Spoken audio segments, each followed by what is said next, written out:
Welcome to the Horror Unmasked podcast, where we unmask the monsters and explore the lore. I'm Amber. And I'm Lily, and today we will be dissecting Bride of Chucky. Let's get it hitched. Not you and I, to be clear. Woo, Bama! Yeah. At the beginning of this movie, a woman named Tiffany convinces a cop to pull the deformed and tattered Chucky doll from evidence lockup and then slits his throat. Because she a bad bitch. Mm-hmm. Tiffany then fixes the doll and uses voodoo to bring Chucky back to life. We find out that the magic has worked after Chucky reveals himself by killing Tiffany's lover. And we also discover that Tiffany and Charles Lee Ray were together before he died.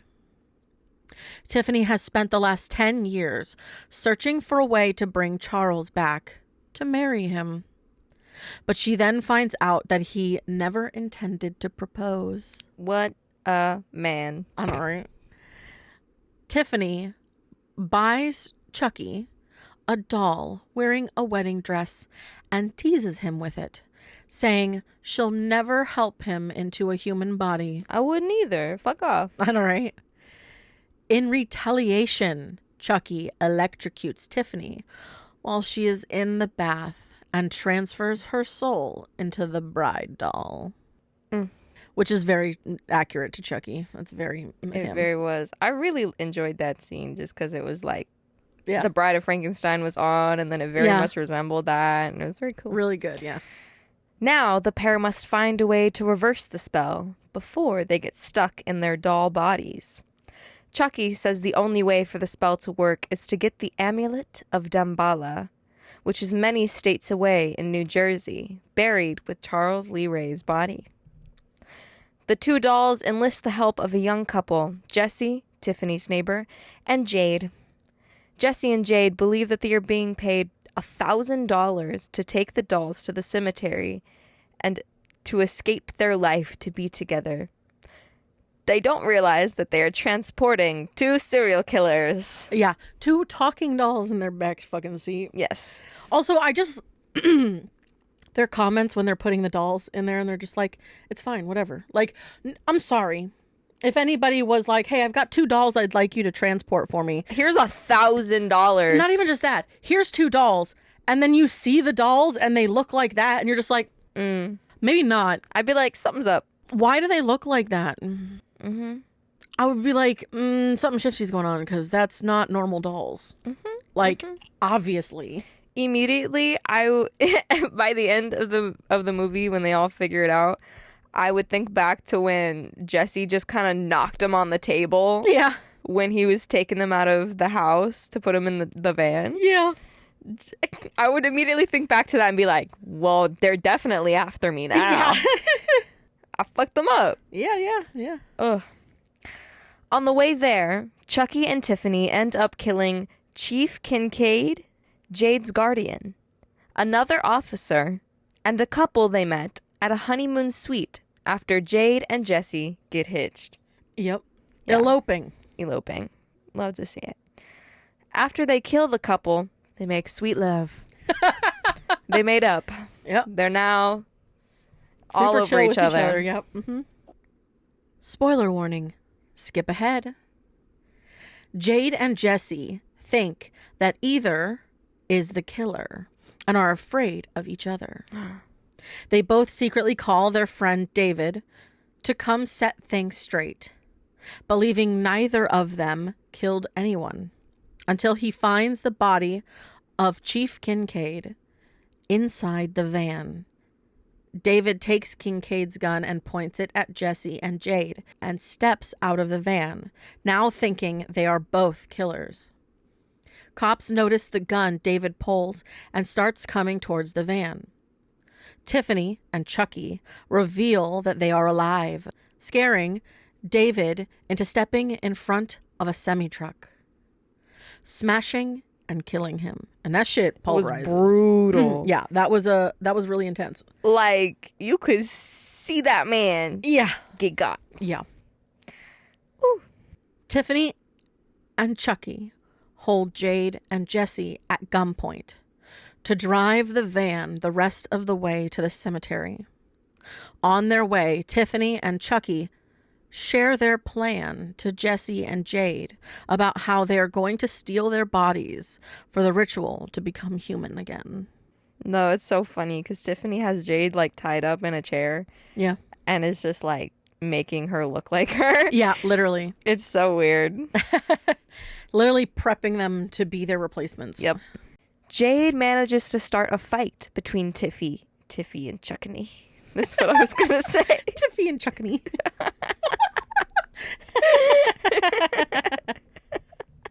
This would be a whole other film. Yeah, Tiffy and Chuckany.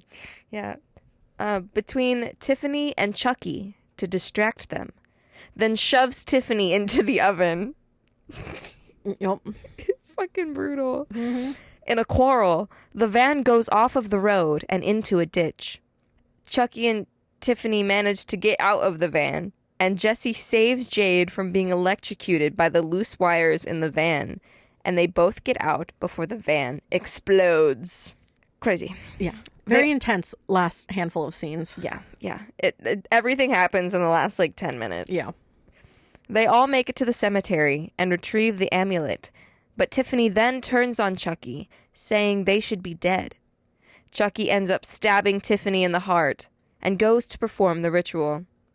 Jesse and Jade escape and throw Chucky in the grave where he is too short to climb out. So fucking stupid. He's running around screaming at them like, you bitch. Oh my God, it's crazy. I'm sorry, you're too fucking short to get out. Yeah. What are you gonna do? You can't do nothing. You're down there and Magic I'm up here. Magic only lasts you so far. I have the high ground. You were my brother, Anakin. Let's be real, that man was your father. Yeah. And then they call the police. The cops come and Jade shoots Chucky in the heart many times, seeming to kill him for good. The cops see all the chaos and then examine Tiffany's dead doll body, which she is burnt to a fucking crisp and looks disgusting. But we've seen that before. Where she comes back to life and gives birth to a tiny monstrous doll.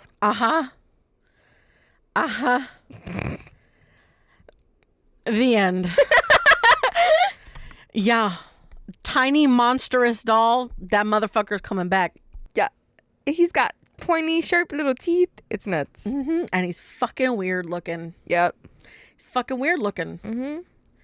Alrighty, so this movie was released October 16th, 1998. Yeah. Directed by Ronnie Yu. Distributed by Universal Pictures. Good Machine. I have their box office. So what was their budget? Their budget was $25 million. Wow. Their box office was $50.7 million. Yes. So not fantastic. They, kind of just doubled themselves. Yeah. Yeah. So I would only be concerned if they just broke even on their budget. Yeah. Or didn't even meet their budget. Yeah. I wonder if we're ever going to see a film like that. Probably. I would not be surprised if we did. Yeah. There are a lot of interesting horror movies out there. Anyway, this movie has a runtime of 1 hour and 40 minutes, so decent time. And then for Rotten Tomatoes, it only got a 48%. Which checks out. Yeah, I'm not super surprised. I'm not gonna lie to you. I enjoyed this movie. I enjoyed this movie a lot. It's a good ass but it doesn't fucking weird movie. Yeah, but it doesn't shock me that it's 48%. Yeah, it doesn't shock me. It's not like holy shit, this is an amazing film. This is a weird fucking movie. And it's good because it's weird. Exactly. You can't go in being like, oh, I'm gonna be so scared. No. Because it's not scary. No. It's just fucking wild. And a lot of people are like, oh, it's so funny. I don't think it's that funny either, though. I just think a lot of crazy shit happens and you just gotta be there for the ride. It's why I like Bride and then Seed one after another, because Seed is funny. Okay. Seed has funny in it. And that one's, you thought this was a wild ride. fucking seed is insane. It's on my list. It will happen. Mm-hmm. It's the next one you gotta watch. Yes. Next one you gotta watch. Mm-hmm. So our main cast here, we have Brad Dourif as Chucky, Jennifer Tilly as Tiffany, Katherine Heigl as Jade, and then Nick Stabile as Jesse. Alrighty. You want to go first? Me go first? I'm cool with whichever. Okay. Let me talk about what inspired Go for it. the creators. You needed a minute to figure out the creators of the film? Yeah, let me take a minute to talk about what inspired the creators of the film to give Chucky a girlfriend. Yeah. So, David Kirshner, the creator, was inspired after seeing a copy of Bride of Frankenstein in a video store. Yeah. And then Don Mancini then created Tiffany Valentine, Gotcha. who was previously the girlfriend of Charles Lee Ray. So very heavy influence from Bride of Frankenstein, obviously, especially in the scene where she gets electrocuted and she's watching. Also, just the title of the film itself. Yeah, Bride of Chucky, Bride of Frankenstein. Yeah. But when she's getting electrocuted in the bath and she's literally watching the Bride of Frankenstein come to life through electrocution. Yeah. So I also think it's, weirdly enough, I've mentioned to you before that I've seen videos of people who talk about the Bride of Frankenstein and the fact that she's only really in the movie for about like 5 minutes. And that there's like only one really good scene that has her in it for an extended period of time. So it's like, this is kind of nice that you have Tiffany throughout the whole film. Which makes it different from Bride of Frankenstein because Bride of Frankenstein isn't centered around the Bride of Frankenstein. But Bride of Chucky is. Like, it's really Tiffany's movie. Yeah. She steals the fucking show. Yeah. It's a really good movie. Yes. She steals it. Yeah. But, so, Mancini and Brad Dourif, like, worked really closely together trying to cement Chucky's personality. Yeah. So, and they believe that Bride of Chucky was really the movie that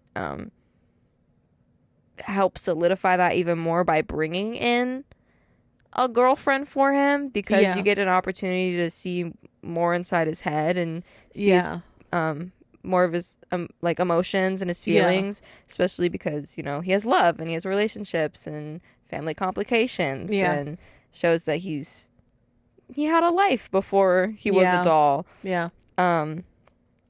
So it kind of reflects who he is as a person. And they also wanted to make it very self-aware, very meta. Yeah. Which you really get in this movie just because of how many different Easter eggs and different things that they place within the movie and all the lines and things that they have. Yeah. So bringing in a dark comedy with the horror, so it's not really scary.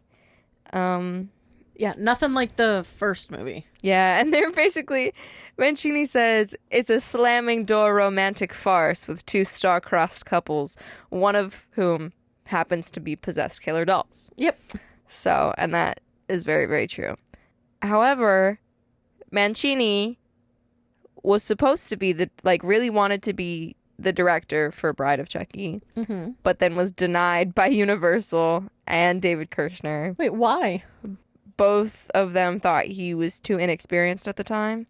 So then they brought in Ronnie Yu. But didn't he do the other one? I guess it's because they thought this one was very...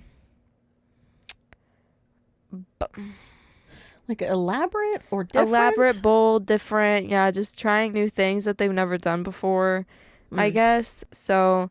that's why Ronnie Yu landed it instead. Gotcha. And then, but Mancini was able to lead the project's second unit. So he was still involved. He just wasn't the... Yeah, he also wrote the screenplay. Gotcha. So I think they mean, so the project's second unit as in Seed of Chucky and then writing that screenplay because he did direct that. Yeah. Several years later. But he just didn't do Bride of Chucky. So... does it seem like the two movies were directed by different people or had... No. No? You really wouldn't be able to tell that they were directed differently. Their stories are wild. Yeah. Fucking insane. I really like that when franchises keep it consistent, and even if they change directors, it still feels like the same franchise, because a lot of the times when you change directors, they have a different vision for things. And then they take their own creative liberties. Yeah. And as much as that... Like Child's Play 2019. That. And as much as, creative liberties, to an extent, it's still a part of a franchise, and you have to honor what's already been done. Yeah. I mean, shit. To keep it continuity-wise. All the way up to that movie, Chucky had vaguely enough of a similar appearance. Like, I know in, like, the Curse and Cult, they used kind of a newer visual model, but still had the Chucky from the original element, especially once he finally was, like, revealed to still be the scarred up and all that kind of crazy looking one. His continuity still felt connected, but friggin' the remake was booty sauce. Yeah, I haven't seen it. I believe it. You show me some pictures. And it does not look appealing. I made sure that she saw, at least, because I will later on be giving the synopsis like I did in the last one of the other movies. But I showed her pictures of the different Chuckies in the subsequent films and the different characters and things like that. So she at least had an idea of what they looked like. But going off of how they wanted to be very meta, there was a lot of things in this movie that I noticed that nodded to those things. So I wanted to share them just in case you didn't catch them. Yeah. But there's a few things. So in the very first scene, when the cop is getting Chucky's deformed body from lockup, in the evidence locker, you can see Jason's hockey mask. Yeah. Michael Myers' mask. Leatherface's chainsaw. Yeah. Freddy's glove, and then there's also a demonic mounted deer from Evil Dead 2. Yeah. A lot of good references. Like mounted deer head from Evil Dead 2. Yeah, so the more obvious ones were like Jason's hockey mask and Michael Myers, but yeah. some of the other things you kind of had to notice catch them. Yeah. And then there's a scene in Tiffany's home where they're like panning through a bunch of newspaper clippings that she has about Charles Lee Ray. And one of the newspaper date is like the day he died. And the date is November 9th, 1988, which is the original release date of Child's Play. Yeah. So I thought that was cool. I peeped it. Yeah. I peeped it just because we literally read off the date when they were released, and I remember that, and I was like, whoa. Yeah. Also, very obvious one, when they kill Chief Kincaid with the nails, and then they're all in his face, and then Chucky's like, why does this look familiar? Obviously nod to Hellraiser. Yeah. That whole franchise. So that was pretty cool.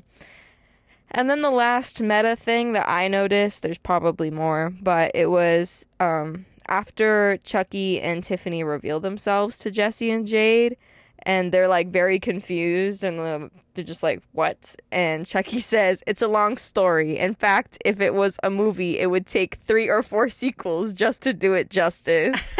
Nodding to the number of movies that have already come out at this point. I just thought that was so funny. I don't know. I thought it was quirky. It was pretty perfect. Yeah. To be like, ah ha ha ha, referencing the other films. And then I have a little bit of information about voodoo. I know I mentioned this in the last episode. I'm going to talk about it here. I'm going to talk about how in media and in movie settings, there's been a lot of people who've taken voodoo and kind of turned it into something it's not. Movie-ified it. And a lot of people find it offensive. Yeah. And it makes sense. Especially when it's like voodoo for dummies. Yeah. Like, which is a nod to more them being dolls. And it's also the comedy of it that And the they're comedy bringing of- into yes, it. But the dummy part is because of the fact that they're dolls. that they're dolls. But I know a lot of people might take that Yeah. as like, Yeah. hello. But I just want to go into the background of voodoo and like where it actually comes from and talk about its history. Because in the last episode, I read out what the chant like actually was. Yeah. But she's doing a completely different chant. Yeah. In another language, like probably in a Haitian. Yeah, and hers has Creole more to do language. with like having him come back to life. Yeah. So the chant she is doing is different than the one that he is doing. But I also find it very interesting that I will say that's the one thing that I think is a continuity thing that I was curious about and kind of confused by is the need for the amulet this time. Right.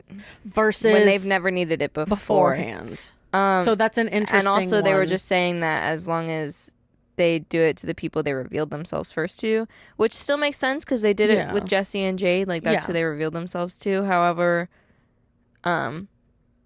they never needed the amulet before. Yeah. I guess it's just maybe it was a different type of voodoo for them that they were using within the movie, if that's how they were wanting to explain it. But yeah, possibly. I don't know. And I mean, I understand that the that it's very different. It's making me think about this is a hint for a future episode, but the Believer Exorcist film and how that kind of started. Yeah, because they go to another country and they're living in another country, I think. No, it was like because they were in Haiti. He was there for work, I believe. Oh, because they were there in Haiti. Yeah, they were just visiting, and then they were gonna go back. That whole scene. Yeah, because she was gonna give birth. Yeah, and they wanted to like go there real quick and then go back home. And then for that little scene and everything, I'm like, that's in that same vein, but I feel like they handled it very differently, well. Yeah, and very well it comparatively. Felt very respectful, I feel. Yeah. The way they portrayed it, especially based on how the ending works out, it feels like that's more the correct version of it. Yeah, it was a protection thing, not a curse. And it's not even to though say, it might have felt like a curse just because of what the events that happened right after, which we will definitely get into when we get to that movie. Yeah, because it's a good ass. It's really movie. good. It's really heartfelt. But also it's not to say that darker practices within that side of the culture doesn't exist. Yeah, it's just the way that horror movies tend to go about it. It makes it very comical, and a little over the top, and not very serious about it. Yeah. So Haitian voodoo originated in the West Indies of Haiti during the 17th century, and it has evolved from tribal religions in West Africa. Voodoo was brought to Haiti by slaves captured from the Dahomey Kingdom. And so voodoo derives from the word vaudou in the language of Dahomey, which means spirit or God. So voodoo spread and evolved very, very quickly, and many tribes shared beliefs that the followers were possessed by immortal spirits. Very interesting. Immortal or immoral? Immortal. Immortal spirits. So just, okay, cool. Yeah. That's really fascinating.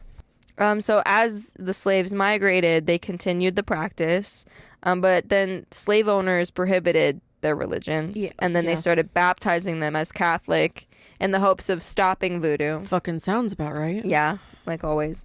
But instead of stopping, like a lot of African Americans did with, even things like dance and song, like they were banned from so many things, so they had to figure out how to still incorporate that in their lives, which is I'm grateful that they were able to do that. Like there's because African cultures are fucking stunning, so good. They're so diverse and so just that could be its own thing. It really could. But obviously instead of stopping, they just adapted like they did with so many things. And they brought in some of the Catholic traditions into their religion, such as hymns, prayers, and rituals that they still use in practices they use today. Yeah. But voodoo was brought to New Orleans in the colonial period by the Yes, Haitian slaves. yes. So that's really like the origin for America. And it's still so huge in New Orleans. I went a couple years ago. I want to go so bad. It's so beautiful. Not just for that, but just for the area, the Yes, architecture and all that yeah. kind of stuff. But I also want gorgeous. to, like, I know that there's definitely this is an American tourist destination. Yeah. Here's a voodoo shop But for you you. can still But I wanna, learn like, about the culture and the traditional, visit the traditional stuff is yeah. like, I want to be able to like kind of see that For side sure. of it. Yeah. The practice of making and wearing charms and amulets for protection Yep. and healing and harming others were very important aspects to early Louisiana voodoo. Marie Laveau, Yep. many people know her name. If you don't, you're just How? not, I guess you're just not into the world that we are. But she was a key figure in the history of Louisiana voodoo. She was very feared and respected by yeah. white men, even during the time of slavery. Yeah, you don't just fuck because with of her. how they have altars dedicated to her Yeah. in New Orleans. It didn't matter if it was a white Christian man. He did not cross her. No. She was not the person you fucked with, because even though they were very much this, like, we're the top people and we have our religion and this is the one that everybody needs to follow. When you realize that there's someone who's very powerful and who's very powerful in a specific religious Yes, background, yeah. and you know they know how to do things, you don't fuck with that. No. She was also a dedicated Catholic and practitioner of voodoo. So Yeah. she combined the two together for herself. Yeah. And she used it to protect and heal many people of color in New Orleans during her life in the 1800s. So very, very cool background. I love how even though people tried to wipe voodoo out completely from their culture, they just learned and adapted and just incorporated new things to it to I'm glad really it make wasn't it their lost. own. 'Cause that's the worst possible thing that can happen to a Yeah. culture, is like losing parts of itself. Yes. Yeah. And then I have a little bit about Damballa himself, because that's obviously a huge part in this franchise. That is the deity that they have been referencing this whole time. Yeah. We had a drink out at HHN that was the Heart of Damballa, and I will Yes. never drink whatever the fuck that nonsense was, No, never again. because it had cucumber in it, It tasted like pickle. and it was weird, and it made both of us a little nauseous, A little, yeah. and it was not great. No, it wasn't. It tasted It was all okay. right. It just It kind of was tasted just like pickle weird. juice with alcohol. Because it was purple and green, and then it mixed It had together. sparkle It in had it. sparkles in it, and you mixed it together. It was kind of like this, like, weird gray, and it was just, Yep. you know, you drink it, and you're like, oh, fruit. It was and like then doing voodoo itself. for real, Like mixing honestly, it together, watching it turn the different color. You're just like, am I actually practicing magic right now? For real. I don't know. That drink was wild. Yeah, I don't recommend it. If they have it again, they probably won't, because it was obviously in front of Chucky, that house from last year. Yeah. But who knows? They might bring it back. I don't know. Oh, and also later in the episode, towards the end of it, we will be talking about HHN a little bit. Just letting y'all know. Yes. But for Damballa, he was a powerful voodoo deity in Haitian culture and other African religious traditions. He's depicted as a rainbow in the sky alongside his wife Aida. He's also represented by a serpent. So there's a couple different variations here. So he's a rainbow He's a rainbow. serpent. A rainbow or serpent. And I'm Yeah. like, those are two very contrasting. Very contrasting. And Pictures? can he just be a rainbow serpent? That'd be cool. He's like gay pride in his own little way. It's like the little snakes in Songbirds and Snakes. Yeah. Have you seen it? Yeah. Yeah. They're all rainbowy snakies Yeah. at the end. Very colorful. But basically, Damballa is said to be Sky Father and is assisted Bondi, the creator of the universe, in creating the world, so the earth. Yeah. Yeah. So he shed his serpent skin and created the waters of earth and could move between land and water, generating life and uniting the land with the waters. Cool. He is seen as benevolent and wise, but also very detached from human life. Which is so wild that they chose him as the being that Chucky would be communing with. Yeah. Because it feels It's just so because opposite of... because he's a powerful voodoo deity. So Gotcha. I guess that's why, like, they don't believe in, like, multiple, like, a lot. Because, like, I believe they see Damballa as Earth's creator. And that's how they see it. Gotcha. And it's not, like, it's a lot of different... It's not like the Greek gods where there's Yeah, like where there's a Greek god for multiple. specific things and all Yeah. these kinds of different Yeah, stuff. It's like he is the earth. He's what created the earth. So this is who we're going to use in our practice. Yeah. However, he did assist Bandai, which is who they see as the creator of the universe. Yeah. So, and then I guess Bandai created these sub Gotcha. gods Yes. to create different worlds. Yes. Okay. But very cool, very interesting background. If you learned a little bit, love it. Yeah. Yeah. Drop some knowledge. Buy yourself a world religions book. Yeah.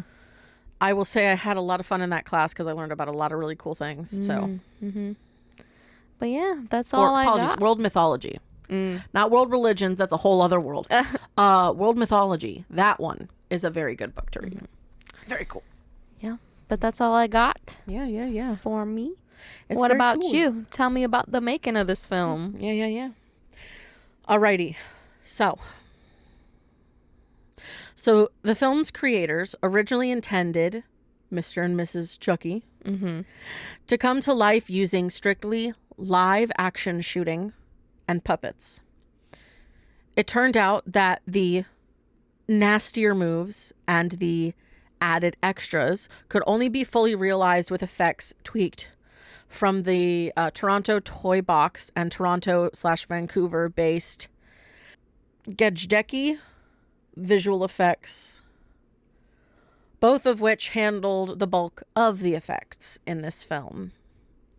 So Toronto's Nerve Effects, they had a shit ton of different effects teams on this thing. Toronto's Nerve Effects also worked on them for the film, as did two LA-based shops, Perpetual Motion Pictures and Metro Light.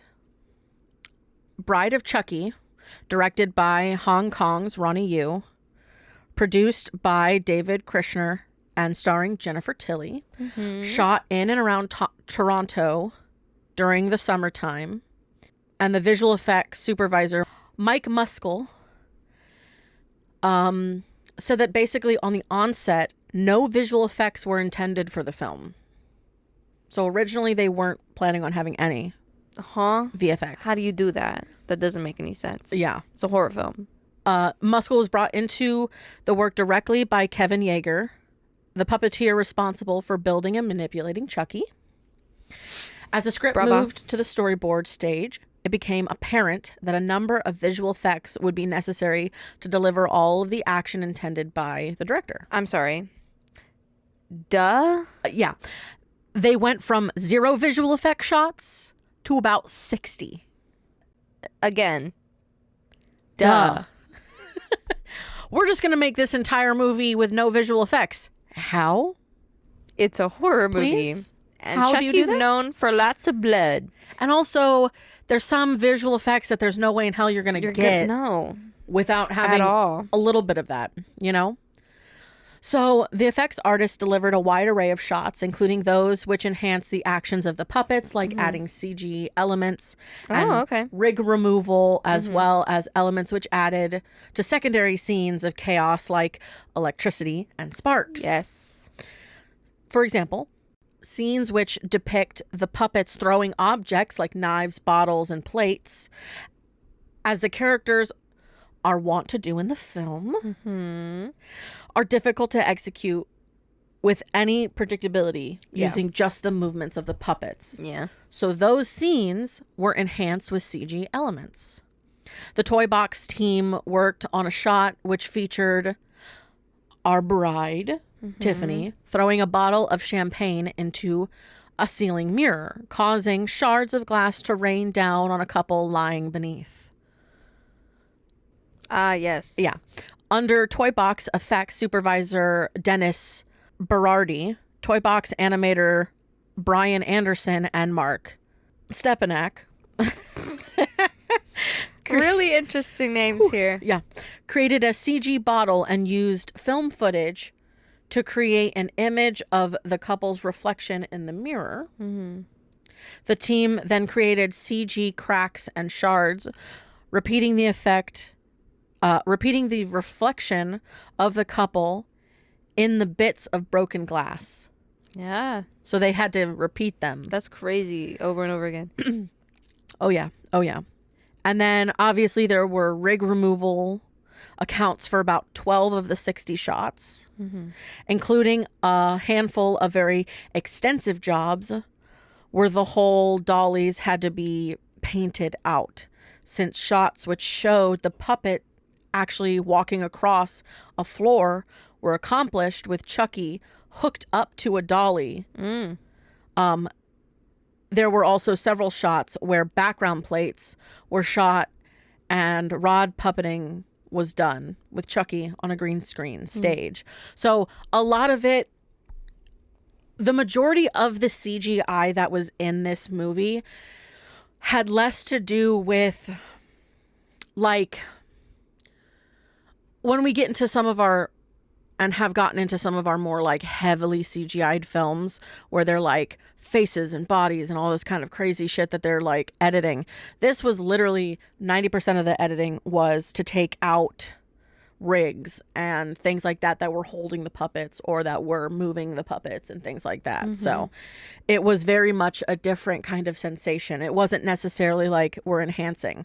90% of it was done with the puppets. And the majority of the CGI was just to clean it up. Yeah. Which, if you know our podcast, you know we love. Mm-hmm. We love practical. Yes. More Love practical. Instead of just relying heavily on CGI. Like, I'm fine with CGI being useful in like cleaning things up. I mean, fuck. I like when I don't. You heard her when we were fucking going over It Chapter 2, and she didn't fucking believe me that that was a human in the fucking old lady body. Because I'm a fan of CGI when it doesn't look like it's been CGI. Yeah, when it's so subtle and so minute. But if you've gone so practical that it looks CGI, I don't know if I like that either. You mean if they're so good at their job that it doesn't look real? I think it should look real. That's the point, is what I'm saying. I don't know.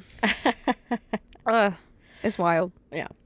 So there were other effects added to the general tone of the film, which included a woman getting electrocuted and a man being run over by a truck. I was like, who got ran? You mean he didn't get run over. He got pulverized. Yeah. Muskell says that the latter scene drew the biggest audience response during a preview screening. The latter scene? So the latter, I always mix this motherfucker up. Every time I hear him like, I choose the latter. I'm like, what the fuck does that mean? What does that mean? And I always get confused. And then I'm just like, yeah, okay, cool. I think what they mean is the ladder effect, as in the one, yeah, the first one stated. The first one stated. Yeah. So the electrical one was the one that they. I thought you were saying the ladder effect. Yeah. I was like, wait, the what? latter scene drew the biggest audience response during a preview screening. Gotcha. And then Gadjecki handled the truck sequence and created the electricity animation for the electrocution scene and an assortment of other perilous situations. Yeah, I don't know how they expected to do this without any effects when they literally have almost 2 electrocution scenes, another scene where the guy gets pulverized by the truck, another scene where they have the guy getting killed by nails in his face, another scene where the couple gets killed with a bunch of glass from the ceiling, and the bed literally explodes because it's a water bed. Yeah. Like, what were you expecting? I'm a little lost. That's a little dumb. Yeah. So Toy Box also handed a road-related sequence featuring an actor jumping from a Winnebago before it explodes. The RV was filmed exploding while the actor was filmed in front of a 40 by 40 foot green screen, and the shots were composed together. The challenge of the scene lay in creating believability with the lighting for the composed scenes, which Toy Box handled using Inferno to create the appropriate colors, brightness, and timing of the explosion as reflected on the actor. The equipment supplier, William F. White, also contributed for the realism of the film with an extensive video asset setup used to help control the puppets during the production. So Muskell says, as a challenging post schedule led the production to Canadian shops for post and effects, about 10 to 12 weeks was allotted for post, which Muskell says is one of the tightest schedules he's encountered on a feature. Yeah. And the time loss... That's only like 2 months. Yeah. The time loss that would have been sustained packing up the whole project and moving it to LA for a post, together with the Canadian dollar advantage, were the principal reasons the project stayed put north of the border. You're telling me we didn't go to Jersey? Nope. We were in Canada the whole time. Canada. In Toronto specifically. Good old Canada. Yes. I've been to Toronto. I heard it's very nice. It's alright. I have fun. It's a city. Yeah. Yeah, I feel like all cities kind of look the same. Yeah, they do after a while. Yeah, they do. I mean, there are cool aspects to each city you go to, but they all look the same. Oh, yeah. Except Washington, Seattle. But I'm biased. Alrighty. Now, I have synopsises of the other films, since there are 4 more films after this point. Which is nuts. Which is nuts. So, regardless of what you hear today, you still have to watch Seed of Chucky. I'm not listening. Blah, blah, blah, blah, blah, blah, blah. Alrighty. So, for Seed of Chucky, here's the summary for Seed of Chucky. I'm glad you watched these movies for us. You know, I just simply do not have the time. I don't know how I had the time. I don't know, man. I just did it. I was like, fuck it. This is what I'm watching. There are so many movies I'm not watching seen. anything else other than these back to back to back. Crazy. Which is exactly what I did. I literally would finish a movie and I would start the next one. Yeah. I would find wherever it was and I would fucking start the next one. I did that with the first 4 movies of these, and then I didn't. And then I didn't watch past that point. So, which is weird because you missed out on some that are actually pretty good. It's because I watched them at a friend's house, and we were like, all right, next time I come over, we're gonna finish these. You gotta stop doing that. Stop promising to watch shit with people. Well, it's because the more you do that, the more you're never gonna watch shit. No, because we genuinely had it planned. Like, we had gone through the first 4, didn't even mean to go through the first 4, and they were like, yeah, let's watch it, and then it never happened. That's what I'm saying. You can, like, talk about the fact that you're like, oh yeah, cool. I'm aware Still that I watch can them anyway. I'm aware that I can watch it without them, but I just haven't. Because I know that some people, when they do that, it's I can't watch this at all until, and then people get like testy. Because they're like, when the fuck are you coming over so I could actually watch this shit? I'm like, I don't do that. No, because after after a year, I was like, I waited for a little bit and then it just didn't happen. So now I'm like, I can watch them whenever. That was so long ago. But yeah, I'm not that kind of person who's like, I cannot watch this unless I am absolutely with the other person. Yeah, I can't do that. Unless it's a specific movie or like franchise that. Well, that's like, we have shit planned. Like, I understand that it's for the business side of it, but it's also like, even if this wasn't a thing, we would probably still have shit like that regardless. Like, there was no fucking way I was going to get away with watching the Conjuring series without you. Without me? Right. And The Quiet Place, Not happening. Yep. You're not doing that. No, because Sorry. we have to watch the other movies before we go see the fucking one in the film. Yeah. In the theater. So trust me. And there's no way I'm letting you get away with not being here for the Halloween films. Or even for fucking... We both love the Scream movies. Yeah. So I've seen the Scream movie. They're good. You know? I haven't seen all the Halloween movies. I've seen the first one, but that's I've seen all the Halloween films, but I have our selection of the Halloween films that we're doing. So it's fine. The one series of movies that I regret watching are the Friday the 13th ones. Because there's so many. I will say, though... And some of them are mind-numbing. Yeah. I will say watching Quiet Place in theaters is the only correct way to do it. Well, at least I'll be able to watch day one. Yes. I'm saying if you missed out on the first two, definitely go watch the origin story, the third one coming out. I mean, fuck. In theaters. Even us being in the theater to watch a different scary movie and fucking that trailer coming on. Even experiencing the trailer in the theater is a whole other fucking experience. Say again, though. If you're in a theater with a bunch of noisy people... Tell them to shut the fuck up. Tell them to shut the fuck up.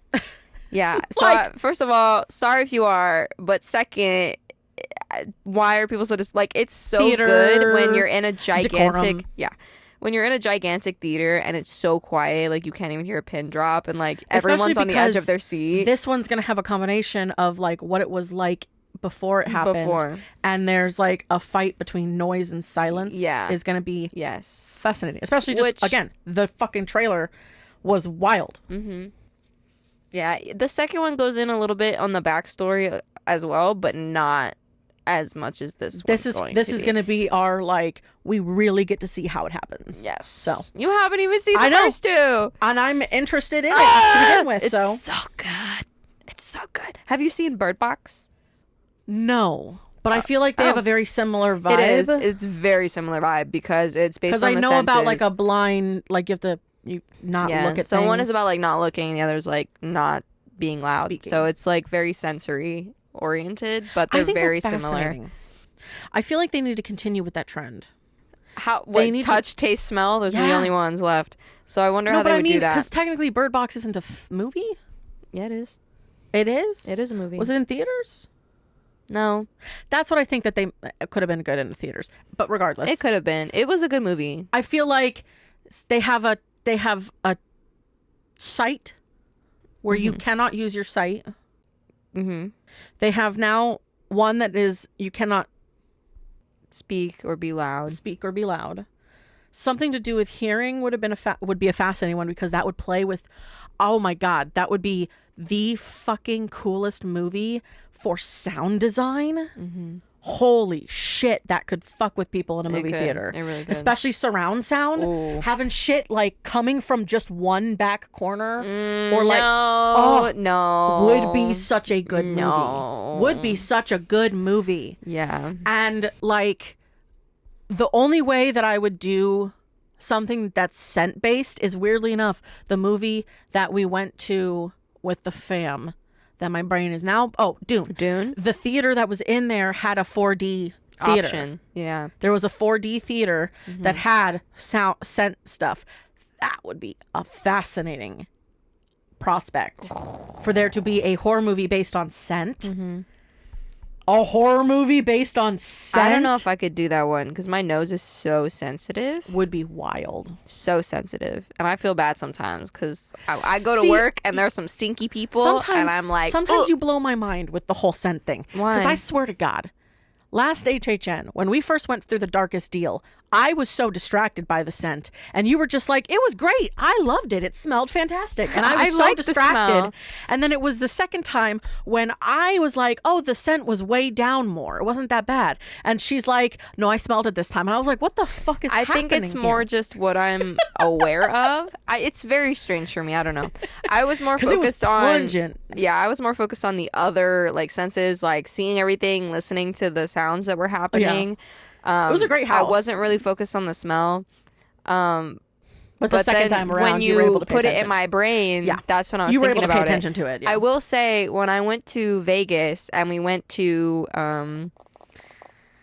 Zach Bagans Museum, Yes. there was one room and I could not get over it. It was like this circus room that they had. Oh, yes. You were telling me about Yes. that when we were doing the. Yes. And it was it was like the strongest, most disgusting smell of what was supposed to be popcorn. So it was like a sickeningly sweet.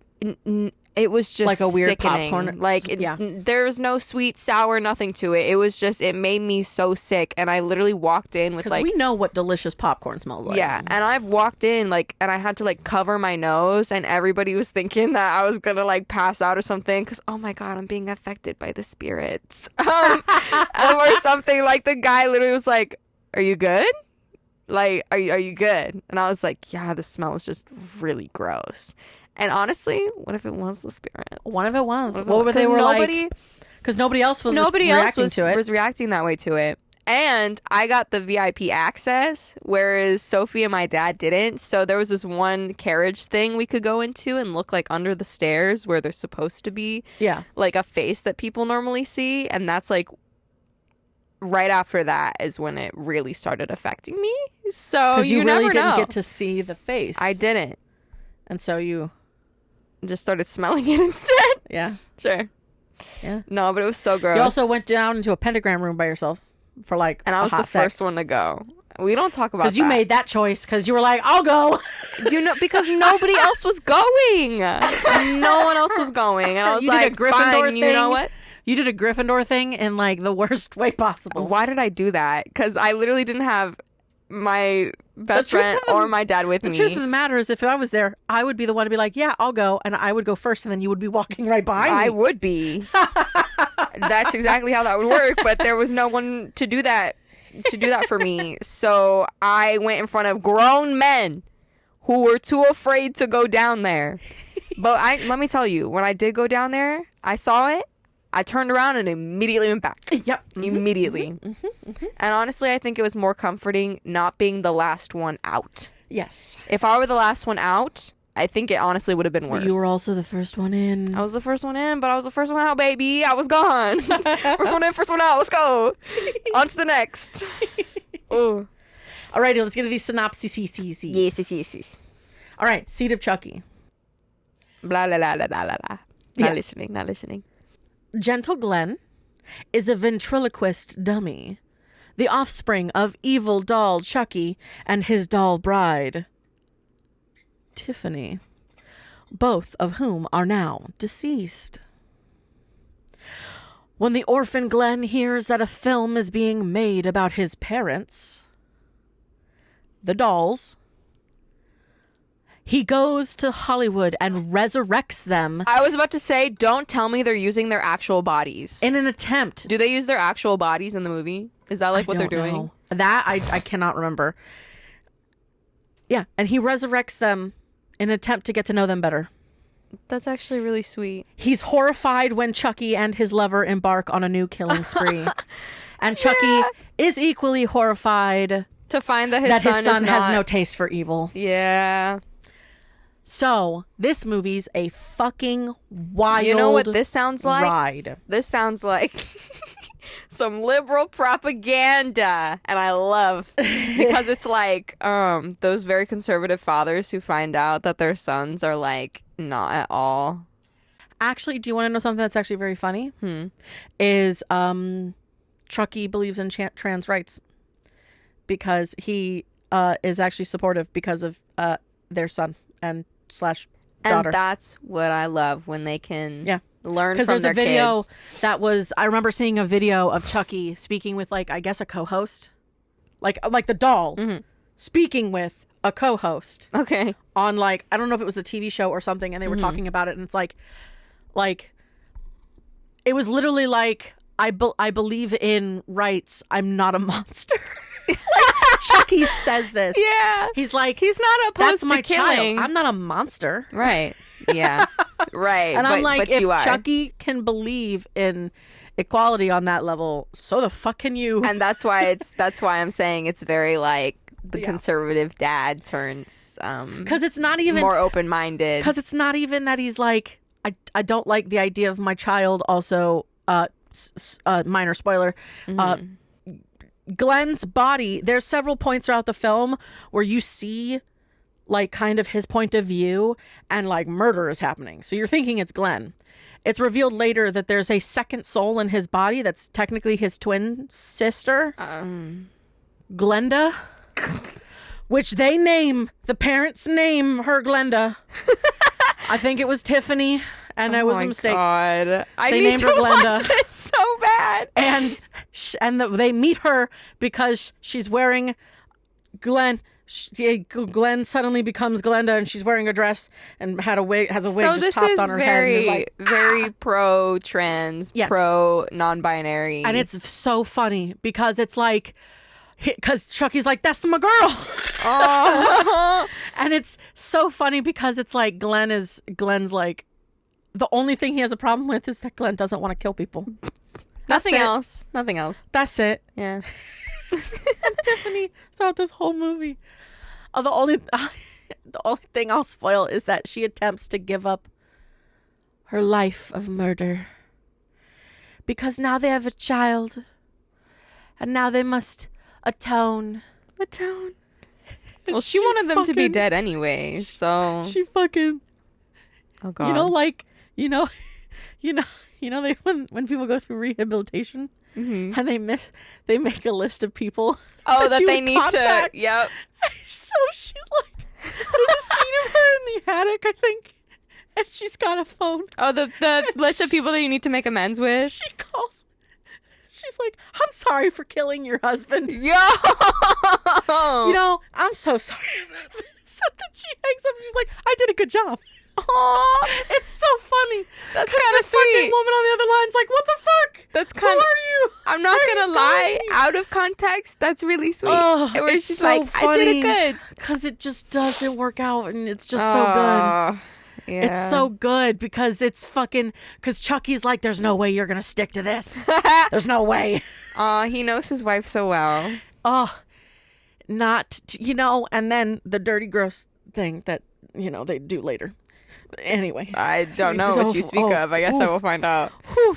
Okay, now here's the final part of the movie, which I will be spooling. All right, I'm gonna close my ears. Alrighty, so the killer doll is back. Glenn, the orphan doll offspring, is the devilish doll come to life. Chucky and his equally twisted bride, Tiffany. When production starts on a movie detailing the urban legend of his parents' lethal exploits, Glenn heads to Hollywood where he brings his bloodthirsty parents back from the dead. Although Glenn, or is it Glenda, is immediately accepted. The family dynamics are far from perfect. Chucky and Tiffany go to Hollywood and get rolling on a new spree of murderous mayhem, much to gentle Glenn's dismay. Chucky can't believe that his son doesn't want to walk in his murderous footsteps, while starstruck Tiffany can't believe the movie will star her favorite actress, Jennifer Tilly, who soon becomes an unwitting hostess to this new family in more ways than one. And so, in the film, towards the end of it, they actually attempt to take over. Chucky essentially jerks it and impregnates Tiffany, Jennifer Tilly, and Tiffany is able to repossess her body and give birth to both children. It's a fucking wild ride. Watch the movie. You're good now. Damn. See, here's the thing. This thing doesn't actually really have what the ending is because they didn't really have a synopsis, but I gave them the last little bit there was the actual ending, and it's fucking wild. Okay. The sentence I just explained to you, Lily didn't hear it at all. She was over here, in her head. So at this point, y'all know what's up. That shit was And I'm lost. fucking wild. I'm lost. Yeah, it's weird, dudes. It's weird. You sneezy? Maybe by next week I'll know. Yeah. Oh, you should know. It's so good. It's so dumb. It's so weird. Do I have to pay for it? I don't know, but there are many beautiful sites. What do you mean? So, You I know. would never do anything illegal. You know? R. Alrighty. I just got that. Took me a second. I'm still blonde. So these two next movies I'm going to give you guys the information about, they're a bit thicker chunks because these two movies are actually connected to each other. Okay. So the first 3 movies in the Chucky series are connected. The Chunky series? Chucky. The first 3 movies in the Chucky series are connected. The next 2? Next 2 are connected in themselves. And then these 2 are connected, but these 2 are actually also connected to the first 3. Okay. In a very specific way. Okay. And then the last one is on its fucking own. Anyway. Next one. Curse of Chucky. Looking for revenge, Chucky, the killer doll, infiltrates and terrorizes the family of a woman, her sister, and her younger niece. Now I'm going to get into the little paragraph about the synopsis about how the film ends. So Nika is our woman. And little preface so that you understand. She is wheelchair bound. She's a paraplegic who's living with her mother. She gets a package in the mail and it's a Chucky doll. Of course. And then the mother dies. What? Leaving her by herself, and her sister comes in, and her sister's family are basically coming in to try and like help shit move along. And go through her stuff, even though Nika's the one who's been living there the whole time. Yeah. So this is starting after a scene after many people have died. Let me just double check some stuff real quick in this. Okay. This is right before, essentially, he's already killed her sister's husband. All that's left is her and her niece. This is after she's been attacked by Chucky. And she thinks she's killed him by cutting his head off. And now we begin. Yeah, that's definitely not how you kill him. Yeah. Nika turns her back to tend to her wounds. Chucky gets up and reattaches his head. Chucky then grabs Nika's wheelchair, pushing her down the hall and through the balcony. Nika falls to the ground floor. Chucky walks downstairs and taunts Nika. Nika asks why Chucky is doing this. And through flashbacks, Chucky explains that he was a friend of the family. He was in love with Sarah, Nika's mother. But she did. He was in love with Sarah, but she was married and pregnant with Nika. Chucky killed Sarah's husband and kidnapped her for some time after the funeral. Damn. After Sarah rejected him, Chucky stabs her in the stomach before fleeing from the police. Is that why she's... The stab to Sarah's stomach is what caused Nika to be born a paraplegic. That's crazy. The kidnapping led to Chucky's death as a human, setting off the chain of events in the franchise.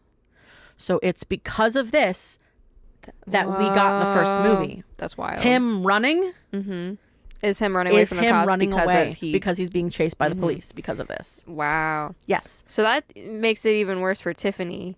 Exactly. Is that he... And which is she... There are scenes of it where she's trapped, like chained to a bed. Oh my God. In like a basement. Oh my God. She's pregnant and she's just... she's trying to play along with him, but she just... Can't. And it results in that, and it's wild. That is wild. Is Tiffany in the next movie? Is she only in the 2? Oh, just wait. Okay. Oh, just wait. I'm waiting. So, also the power has been out throughout this for a period of time. So the electricity returns long enough for Nika to make it to the elevator. They have an elevator inside the house because of the fact that she is paraplegic. Yeah. Chucky cuts Nika's fingers before dropping the knife into the elevator. Nika, now holding the knife, urges Chucky to attack her. Okay. Chucky lunges at Nika and is stabbed in the back. Nika attempts to leave the elevator, but Chucky springs back to life. A police officer arrives at the house and hears Nika scream. He enters the house and sees Nika in the elevator, still holding the bloody knife. He looks around and sees Barbara's body upstairs, which is her sister's, while Chucky watches from a nearby chair. Acting like he's a doll. Yeah. Making it look like she killed her sister. Exactly. Sometime later, Nika is found guilty of the murders and sent to an asylum. As Nika is being wheeled out of the courtroom, she taunts Chucky that she is still alive, which is Chucky's a piece of evidence that's on display. The arresting officer takes Chucky. Oh, that's good. Yeah. The arresting officer takes Chucky and prepares to take it to an unknown person and tells the unknown person at the other end of the phone to have his money ready. Oh. The officer sees the plastic bag Chucky is moving because of his breathing. Before he looks inside, Tiffany pops up in the back seat and slits his throat. So like Bride of Chucky. Yeah. Tiffany then mails Chucky to his next target. But remember, Tiffany's human now. What? How? Again, watch Seed of Chucky, because everything makes sense. There's a reason why you need to watch Seed of Chucky. All right. Alice, who is the niece, now living with her grandmother, comes home from school. Alice looks for her grandmother, but finds Chucky instead. She asks where her grandmother is, and Chucky replies, in the cellar. Chucky persuades Alice to play Hide the Soul, which is a callback to the third film when he was convincing Tyler to play Hide the Soul. The camera pans away as Chucky says the chant that will transfer his soul to Alice's body. Before the screen cuts to black, Alice's screaming grandmother pops up on screen with a plastic bag over her head. So, he is successful in transferring his soul into Alice's body. After the credits roll, Chucky is delivered to a now adult Andy Barkley. When Andy turns his back to answer a phone call from his mother, Chucky cuts his way out of the package. Chucky looks at an old photograph of Andy and his mother from when he was a kid, before turning his attention to Andy. Andy, anticipating Chucky coming after him, holds a shotgun to Chucky's head. Not the head, dummy. Chucky is surprised when Andy remarks, "Play with this," before pulling the trigger. Fuck. Fuck. So then that's what's going to be the next movie, I'm guessing. So the next movie, which is Cult of Chucky. Wait, I'm confused. Who moved their soul into the body of a human? Chucky. So when Nika was submitted to the asylum, Alice was still alive. Alice, the niece. She was hiding. Chucky was trying to possess her to begin with. So when she was moved and was living essentially with her grandmother, Chucky found her and possessed her body. But then he moved back into the doll? Wait and find out. Cult of Chucky. This is a mini synopsis, and then we'll get into the big one. Chucky returns to terrorize his human victim, Nika, who is confined to an asylum for the criminally insane. Meanwhile, the killer doll has some scores to settle with his old enemies, with the help of his former wife.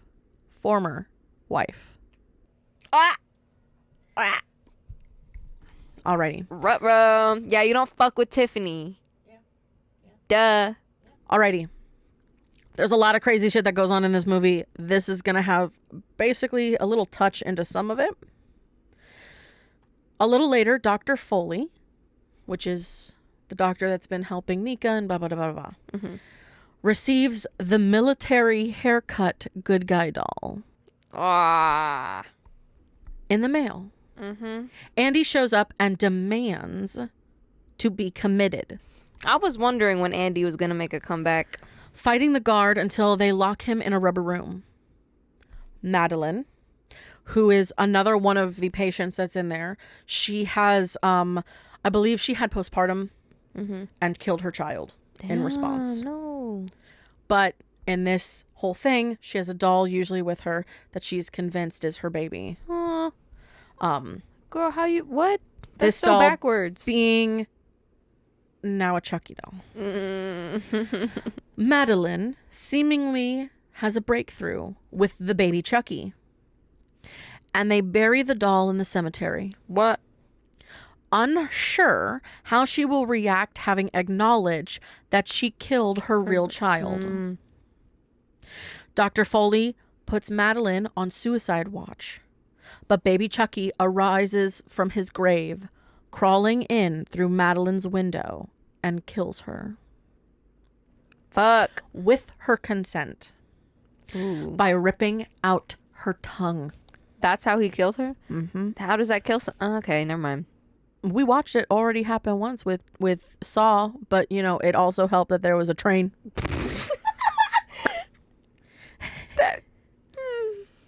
Mm-hmm.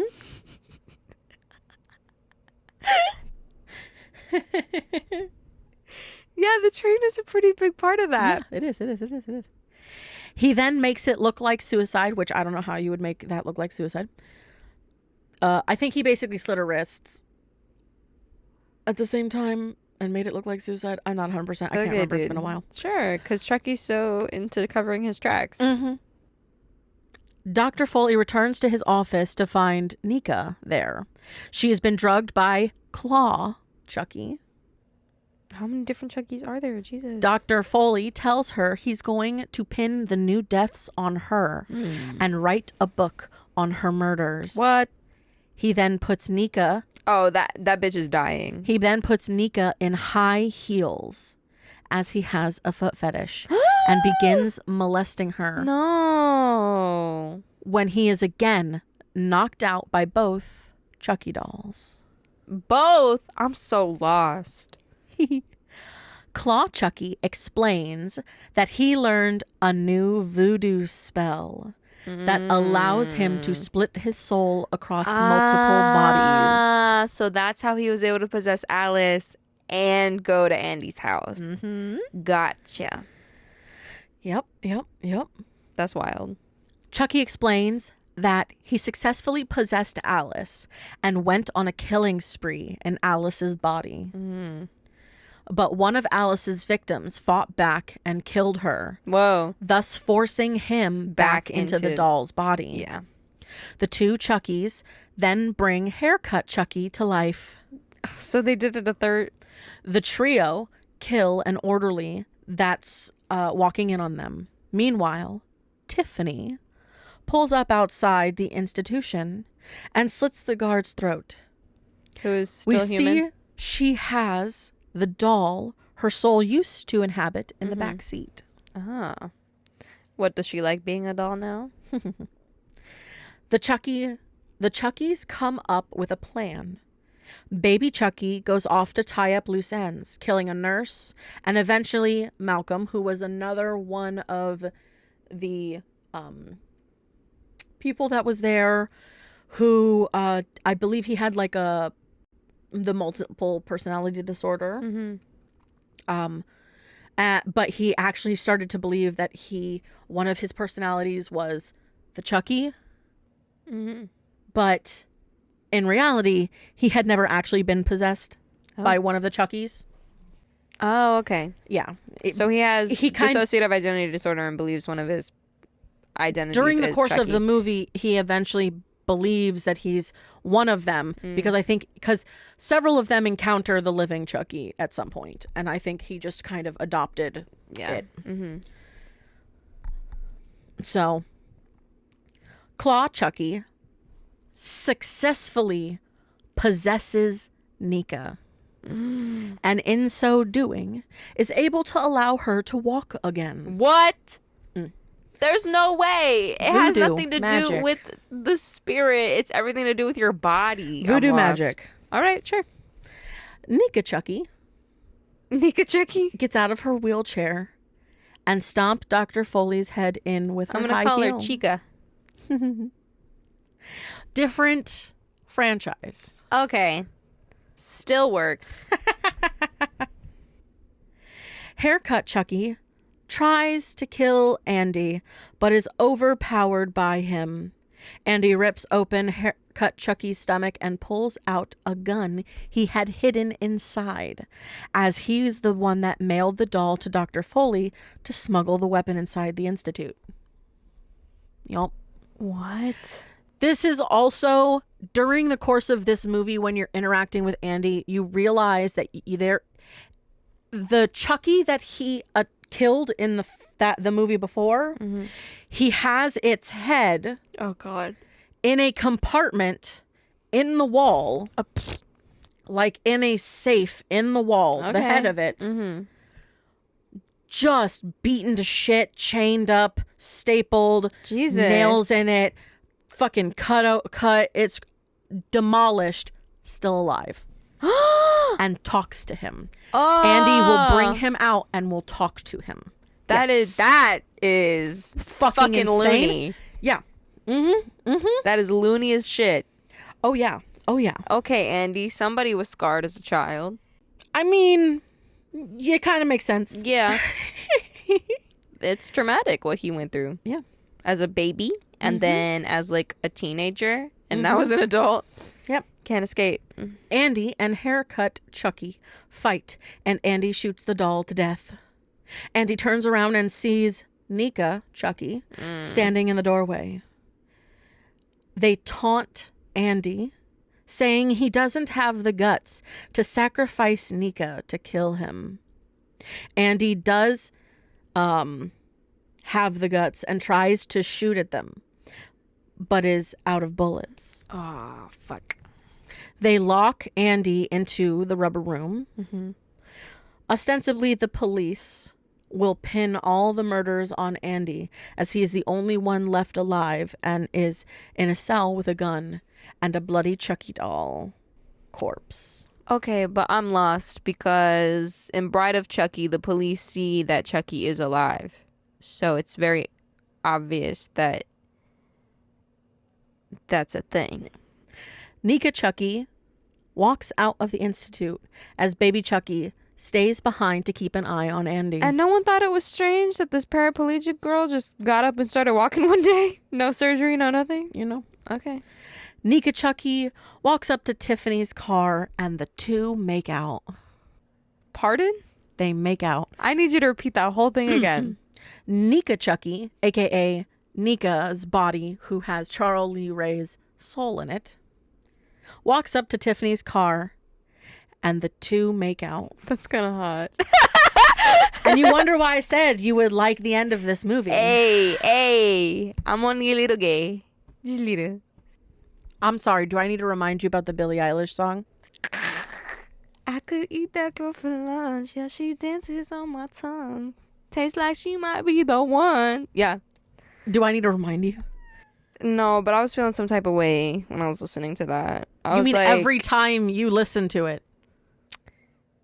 which has been about 20 times and it only came out a couple days ago. Yeah, exactly. Mhm. Yeah. Yeah. Yeah. They get into the car where Tiffany says she misses Alice. As I guess at a certain point they were living or, cohabitating together. Wait, with Chucky Alice or just Chucky Alice. Okay. The two then burst into laughter at the comment, as does the Tiffany doll sitting in the back seat. What the fuck? She split her soul as well? So she has a human body and a doll. This is chaos. Uh-huh. This is chaos. Cult of Chucky. Oh my God.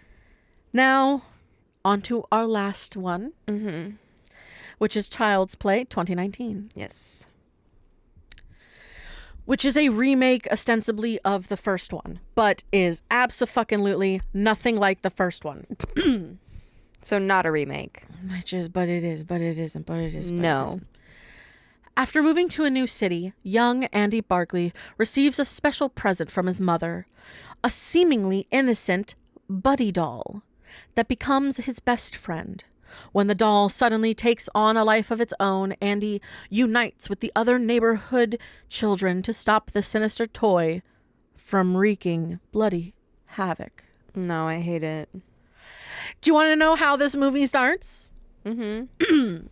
So this movie starts with a scene of, obviously, what everybody knows, of some factory in some Asian country. I can't remember which one was. Okay. Where it's a factory worker that's building the doll. Yeah. And he's pissed off. Uh-huh. And I guess he stops for a second, and whoever was I don't know if it was a boss or just one of the like people that was walking around fucking comes at him for taking a break for even a second. And so in retaliation curses the doll. I don't like that. Yeah, already off to a completely 100% different film. And also, and it's only the one doll, and it's kind of cursed. But the thing is that when why is it always in some other country? I'm lost. there's no Charles Lee Ray. You know that can happen in America as well, yeah? Yeah, but there's still no Charles Lee Ray. I mean, obviously it can't happen. That's fake, but There's no, but yet the name Chucky still comes into the equation. I'm very lost. So he gets the doll. The serial killer present. aspect was the best literal way point. to go. But it's a cursed doll now. Now he's like cursed with like a demonic spirit, I'm assuming, or something like that. Whatever the fuck. Okay. It's not explained. It's literally not explained. It's So he just gets angry and curses the doll and doesn't even like. Yeah, that's it. That's it. What? And so so Andy gets the doll.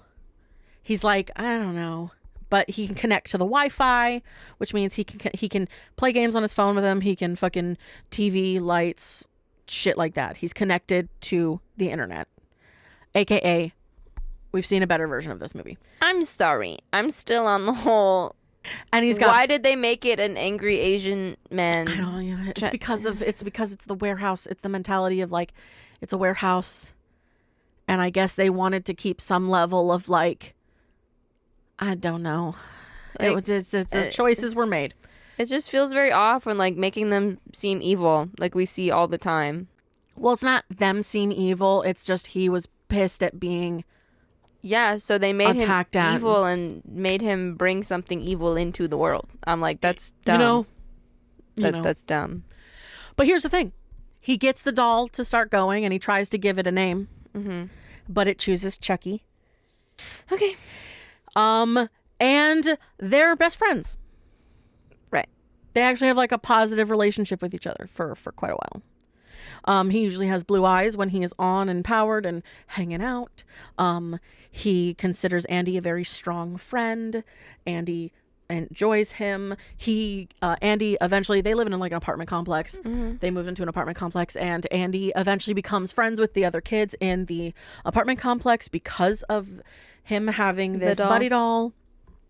But obviously the friends become friends more than just because of that. Mm-hmm.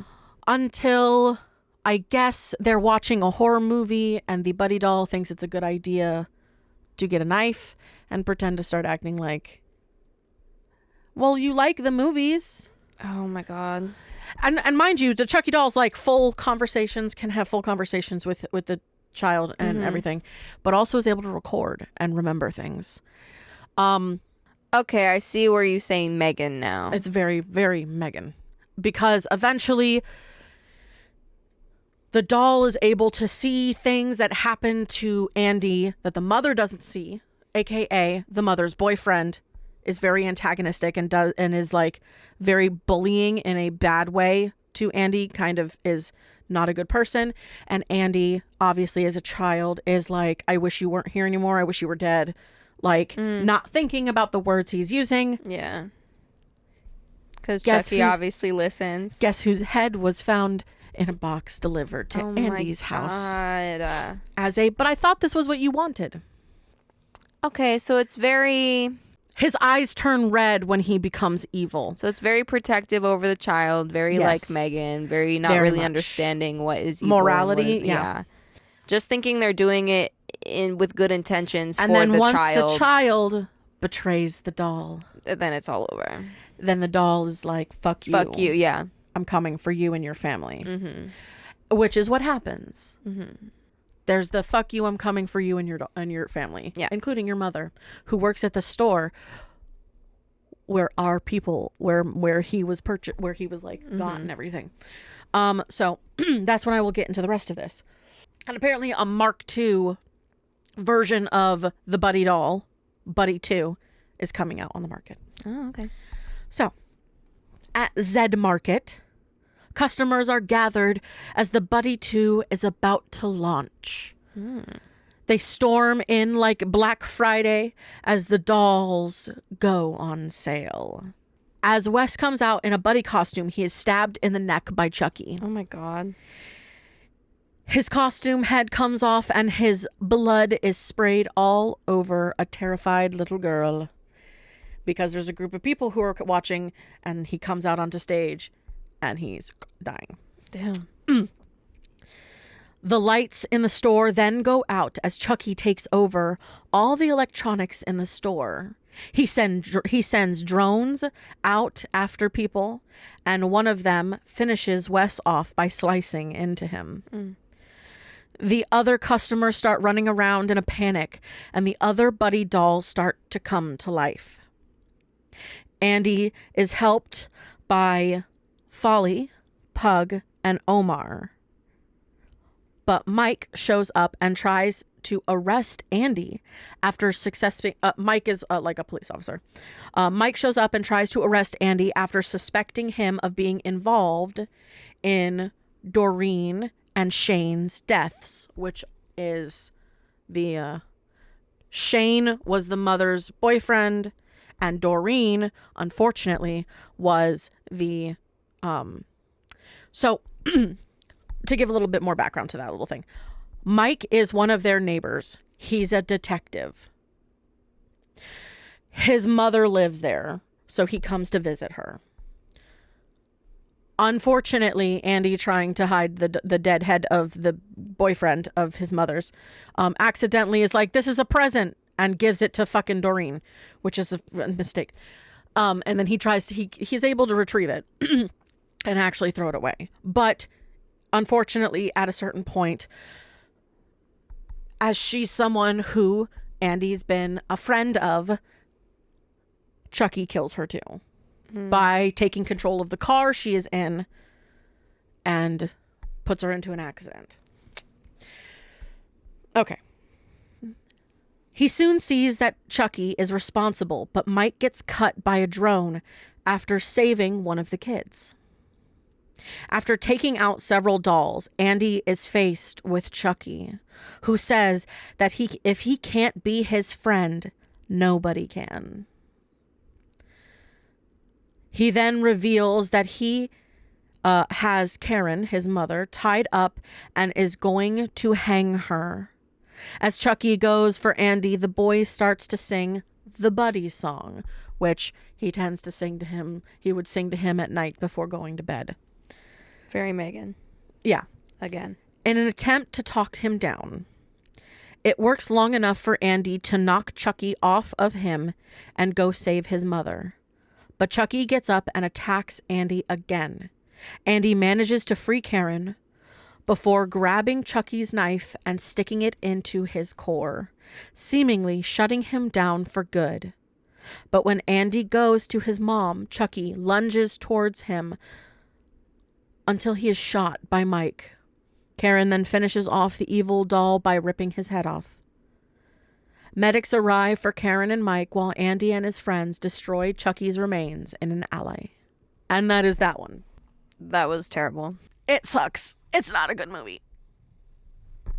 It's not a good movie. I don't like So those of you who are still listening to that, Yeah. that was so bad. That was so bad. Let's just say this movie has 7 films.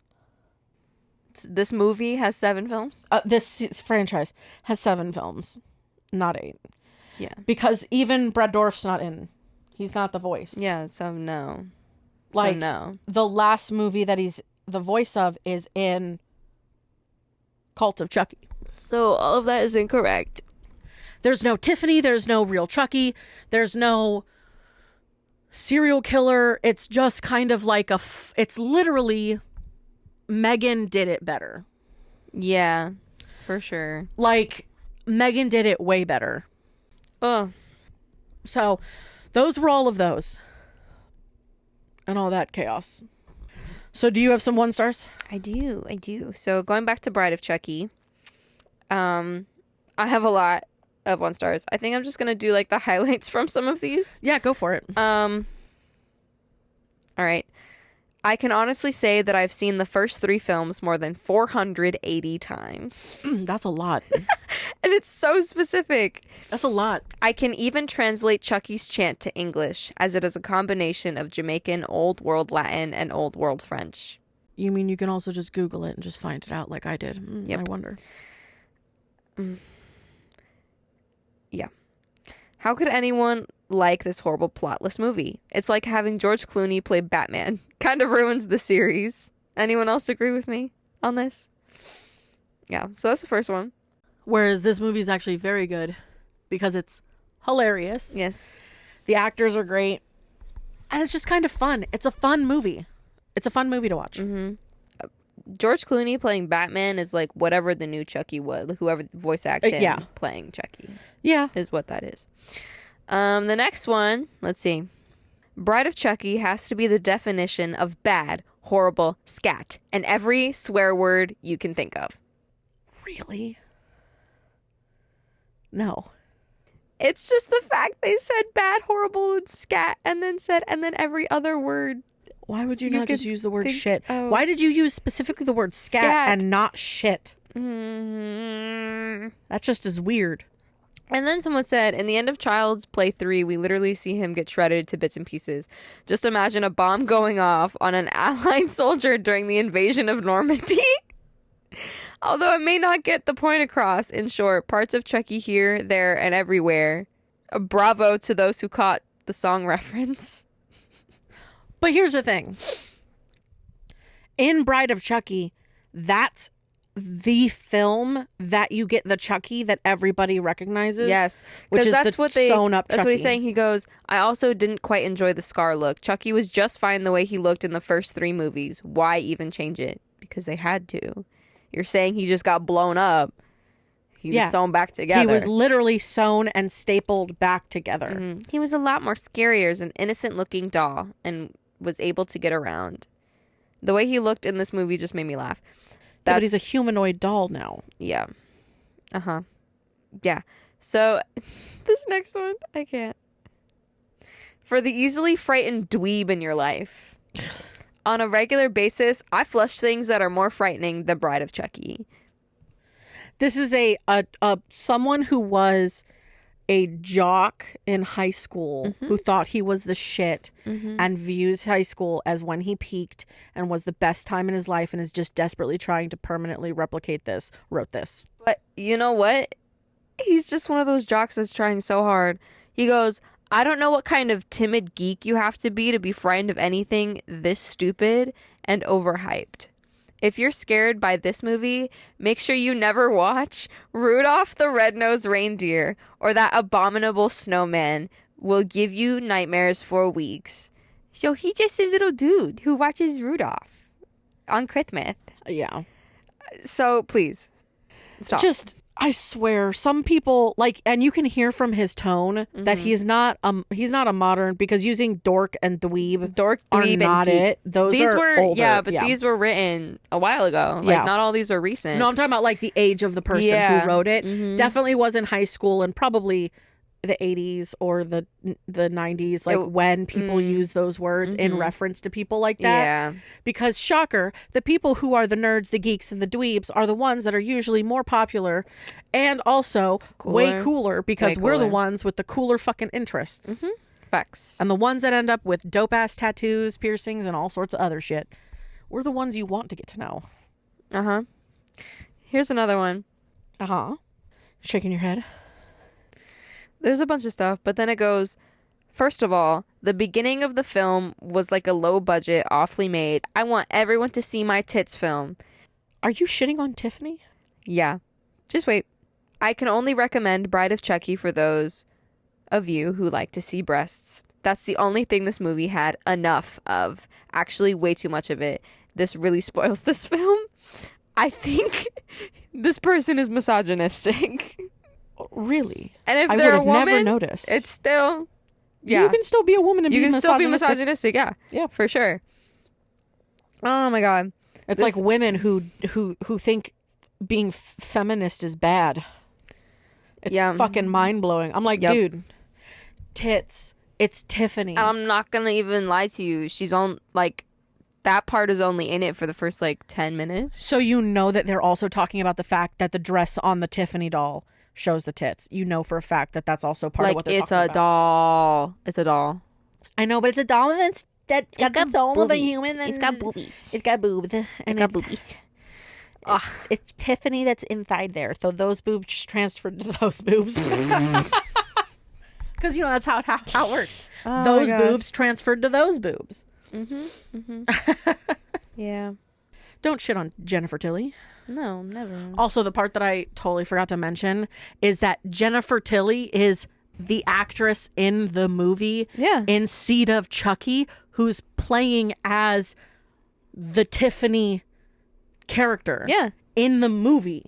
No. In the beginning of the movie, when Glenn is going to go resurrect it and resurrect his parents because they're making a movie about the family. Oh. Jennifer Tilly is the actual actress. That's funny. So when they officially take over her home, she's there.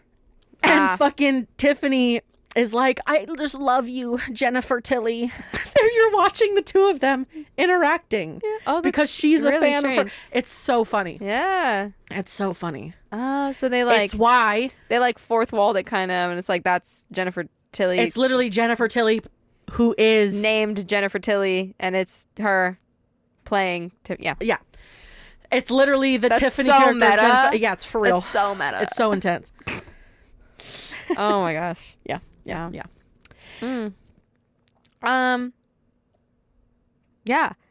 So now we're gonna share a little bit about something we did very on a whim. Motherfucking It was like whim. 2 days in advance that we decided. Literally, we mentioned it last time because last time we were recording, it was 2 days before. Yes. And we were like, we're just making this decision. Yep. We're going out there. So which is why the picture that was for the film was our Child's Play was us dressed as Chucky and Tiffany. Because we were promoting the next. We crushed it. I think so. It was very good. But we basically did that to go to Spooky Empire. Yeah. Spooky Empire. And we are going again in October. So my dad wants to come too. Check it out. We can bring the fam. It's very cool. I'm excited to see what the bigger version. You went to a horror convention without me? Yes. And I was like, We went to a horror convention because it was our first horror convention. Yeah. And it was fitting that it was the two of us. Yeah, so I'm sorry we left you out. Love you, Dad. But you're going to come to the next one. It was an HHN panel, and it was mandatory. And we had to go. We had to go because I knew for a fact that, A, the content that they were going to talk about was for sure something both of us would want to hear about. And number 2, I knew for a fact that they were going to drop a house announcement. And guess what? They did. And we were the first ones to hear about it, Hell baby. Yeah. And then it fucking blew up. And I realized all of the fucking accounts that I follow were all there. Every single one of them was there. Nice. And I was like, oh, I know you. And I know what angle you were pointing at. I was like, all of you were here. Nice. Everyone I follow that follows HHN stuff is all here. Hell yeah. Yeah, we have big interests in wanting to someday make that our jobs. Yeah. We want to be essentially in either working conditions with the people that were on that stage or in some of those positions. Yeah. Because I want to start like low, like helping build and create and stuff, and then go into like the design aspect, the design and, like, team coming up with those ideas. Yes. I would love to do everything. I'm that kind of girl. And I am very excited. Yes. For but HHN this year. The houses that they have announced so far have been Slaughter Cinema 2, which is the one they announced at the panel. Yeah, that's the one that they announced at the panel. It was very exciting. They made posts of the number 3, which was very exciting, because then the next house that they announced was Goblin's Feast, which shall be interesting. Yes. So the little tags that they wrote for these is, so for the Slaughter Cinema 2, it's, if you're dying for a B-movie horror marathon, head to the Carrie Drive-In. Scream through scenes from creature features, grindhouse gore, spaghetti westerns, and more. Nice. So, and then for Goblin Feast, it is, welcome to the Goblin's Feast Tavern, and visit the Goblin Village, where a lavish feast is being prepared for goblins, orcs, hobgoblins, and wishes. I'm so excited. And you're the main course. Okay, take a bite out of me, baby. Come on. Don't be shy. So that one's very exciting. And then a day ago, they did the Major Sweets Candy Factory, which is, you've been invited to chaperone a field trip to a candy factory. The deadly, delicious treats turn the kids into sugar-fueled fiends. Does that mean they've announced 4 houses? They've announced 4 houses. Yeah. And the 4th house was literally announced today, 11 hours ago, as of this time. Yeah. Which is the Museum Deadly Exhibits. It's gonna be cool, because this means everything else they're gonna drop is gonna be like it's TV so show, movie based, or Universal, like monster. I'm really curious to see what the rest of it is, because especially what the theme is for this year. I'm fucking ready for it, man. I'm so curious as what the icon's gonna be. Just what the overarching sentiment of this year is gonna be. Yeah. So for the Museum Deadly Exhibits, you decide to visit the new folklore museum exhibit, The Rotting Stone, when an evil escapes from within, destroying everything in its path. That's crazy. And then the video they came out with like Otis. Yes. With Otis, the little monster dude. So he's not little. He's huge. He's massive. So they basically have been teasing us and teasing us and teasing us with all sorts of shit. Stop. So before the panel happened, they've been releasing little tidbits, little videos, and we didn't check it. And I realized we forgot to check it. What do you mean? Which was the sewer drain. Fuck! We forgot to check the sewer drain. Okay. So these little have been hints. There was I knew there was something I know, we totally fucking forgot. So the first real video was like hey, the event's coming, blah blah blah blah, and at the end of it there was a door, and we were like, what the fuck does that mean? What's the door? Why are we paying attention to the door? What are these creepy sounds? I'm gonna be honest with you, door? That piqued my interest 0. Oh, it piqued mine, because I was just like, okay, it's a door, what do you want me to do with this? It's like, called lore. What do you want me to do and with mystery? I felt none of that, sorry. Well, you're also not as deep into like the lore of the general stuff as I am. Well, you've told me all about it, I've read so a lot. I know. You're on a different level than I am. Yeah. And then the next thing was just a shot of the door, like a screenshot of the door, and a message that said, they don't want you to know there's something underneath, and then like obviously the text goes weird, and they have an alt text on the image that says, there's a door, wondering what could be inside, which obviously drove everybody insane. Then proceeded, which is so funny. The next video was a woman who apparently made it underneath Universal, and it was dark, and she's again reiterating the idea that they don't want us to find out what's going on, but then clearly a security guard comes in and is like, hey, what are you doing down here, and all this kind of shit, and she's escorted out. And And then the next one is a video of a drain and someone being like, hey, check this out. And he moves closer to the drain and you can hear the screaming and the dissonant sounds that was in that first. And it's a drain in Universal. In Universal. It's a drain in the park, which is why we said we were going to go check it out and totally fucking forgot. So when are we going back? I know, right?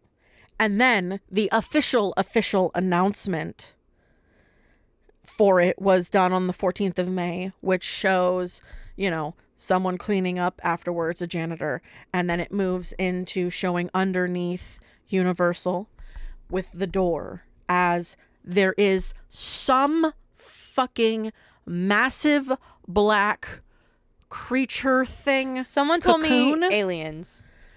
I don't know. Aliens are very different. The way that they make eggs is way different because they spawn from humans. Someone said aliens. I don't know. I don't think it's aliens. I don't know. At least not based on No, the way that their not stuff the is. movie Aliens, just aliens. Oh. Yeah, I don't know. But it shows underneath and it shows the door that we've all been seeing, and behind it is this like cocoon, this black, greasy, gross looking cocoon that's hanging from the ceiling, and it kind of opens and there's a screech and the door blows just out, explodes, and the like a sewer grate pops off, and it zooms out and shows you the front gate of Universal. But on the ground, in the reflection in of the reflection, water, is this red darkened gate that is literally like a horrific monster gate that is got an eye and is made of teeth. It kind of looks like a cursed version of Coraline's octopus plushie. Yeah, with the two ears and the one eye. And it's not the same shape as the gates. Mm-hmm. It's more of like a cathedral arch is the best way for me to kind of reference it. But there's like this big old honking eye, and there's like it's made of teeth, and it's wild. And Universal has officially made a statement on someone else's post saying that his name is Otis. Yep. His name's Otis. So his name is Otis. And we love him. But yeah, it's exciting that they've given us 4 houses. It is 100 days. What? Till HHN is as official. Of today? So we're getting there, my yeah, dudes. Yeah. It's only like 3 months. Yes, it's 3 fucking months and we're not even ready. No. Shh, we'll get there. Anyway. But yeah, we're excited. And again, we're going to do our 2-part HHN stuff come closer to the date that we're going. Yes, ma'am. So look forward to that, but it's definitely exciting. Yeah, so we hope you made it to the end of the episode. Thank you for listening. I just want to thank all of our newcomers who have subscribed recently. It's been really nice. We're tiny, but we're mighty. Yeah. And I think that's become our little thing for now until we expand. And we're working on it. It also relies on you guys a little bit to spread us out there, but we're getting better at it. And also we're also spreading and trying to give it out there. But if you want to help us, spread it to your friends, your family, horror lovers you see on the street, your coworkers. Yeah. Anyone you want. And if you love it, someone you love might love it. Yeah. So our next week is Poltergeist. It's going to be an interesting one. I really, that movie is wild of its own.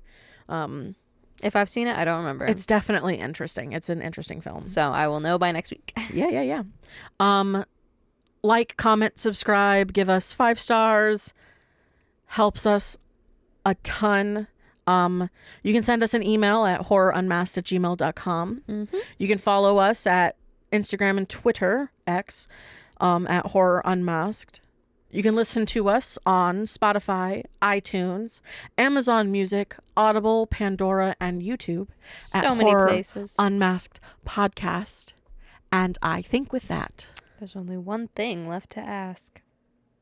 Will you fear? Or will you fear not?